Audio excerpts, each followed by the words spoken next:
У Канаді, по сутнасці, якая таксама будзе мець працяг у Злучаных Штатах. Мы дамовіліся наконт таго, што напрыканцы верасня альбо на пачатку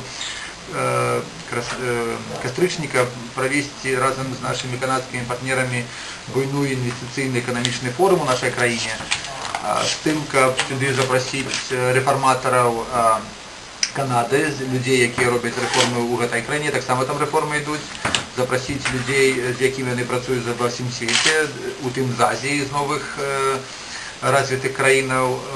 І, па сутнасці, зрабіць вельмі просты месседж. Мы прэзентавалі сваю праграму, апавядалі, з чым мы ідзем на выбары, мільён новых месц працы, якія рэформы бізнес-клімату. Вельмі энтузіястычна гэтая праграма вельмі была добра ўспрынята.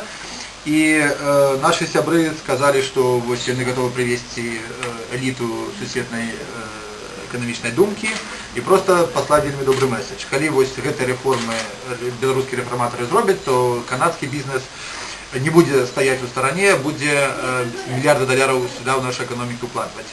Гаворка ідзе пра тэк, гаворка ідзе пра інфраструктурныя аб'екты, гаворка ідзе пра транспартную інфраструктуру, гэта грошы, якія не з'яўляюцца там десятки мільёнаў даляраў. Гаворка ідзе пра мільярды даляраў.